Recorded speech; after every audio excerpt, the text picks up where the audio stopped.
দাঁড়ান আঙ্কেল, দাঁড়ান আঙ্কেল, আমিও না আপনার সাথে খাবো। না না বাবা, তুমি এইসব খাইতে পারবে না মামুনি, তুমি যাও। কেন আঙ্কেল, আমি খেলে কি আপনার খাবার কম হয়ে যাবে নাকি?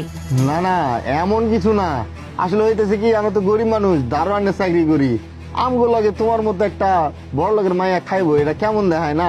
তুমি এগুলা খাইতে পারবে না। আঙ্কেল, আমি বড় লোক হই আর যাই হই, আমি আপনার সাথে খাবো। বুঝতে পারছে মামুনি, তোমার ক্ষুধা লাগছে তাই না? আসো বউ এনে।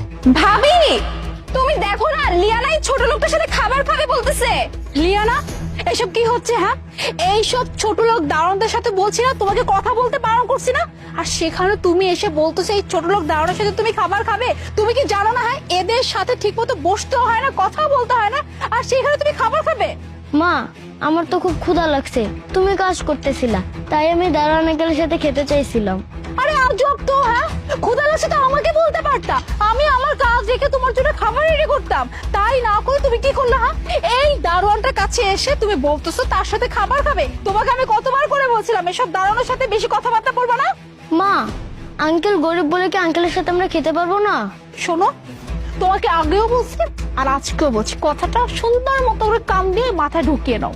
এরা হচ্ছে দারোয়ান, এরা হচ্ছে নিচু জাতের মানুষ, এদের সাথে আমাদের উঠবোস কখনোই মানানো তুমি কেন বুঝতেছো না? হ্যাঁ, তুমি হায়ার সোসাইটি বিলং করো, এরা হচ্ছে ছোট জাতের মানুষ, তোমার সাথে কি কোনোভাবে যায়? তুমি এই কথাগুলো কেন বুঝো না? কেন তুমি আসছো এর সাথে খাবার খাওয়ার জন্য? ভাবি, তুমি শুধু শুধু লিয়ানাকে কেন বকতেছো? হ্যাঁ, দোষ তো এই ছোট লোকের বাচ্চার, এই ছোট লোকের বাচ্চাকে নিজের যোগ্যতা ভুলে গেছে। হ্যাঁ, ওকে জানে না যে ও ছোট লোক, ও একটা আমাদের বাড়ির দারোয়ান, ও কি করে আমাদের লিয়ানার সাথে খাবার খেতে চায়? ম্যাডাম, আমার দোষ কি কোন? বাচ্চাটা ইয়া করে দিতেছে, আমার খিদা লাগছে, আর ও তো মালিকের মাইয়া, যা হুকুম করবো আমার তো তা হোনা লাগবো তাই না? আমি তাই কইলাম যে বউ আমি খাওয়াই দিতেছি, এইটাই কইছি, আর কিছু কই নাই।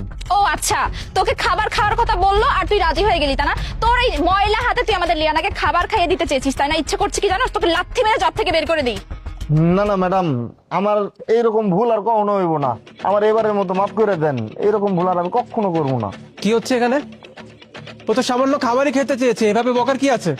আর বলো না, এই যে তোমার মেয়ে দারোয়ানের কাছে এসে বলতেছে দারোয়ানের সাথে বসে খাবার খাবে। কত বড় বেয়াদব হয়ে গেছে তুমি চিন্তা করো। আমি বারবার করে বলছি এসব দারোয়ানদের সাথে ঠিক মতো কথা বলতে না, সেখানে তোমার মেয়ে নাকি দারোয়ানের সাথে বসে খাবার খাবে। আরে বাবা, বারবার এক কথা কেন বলতেছো?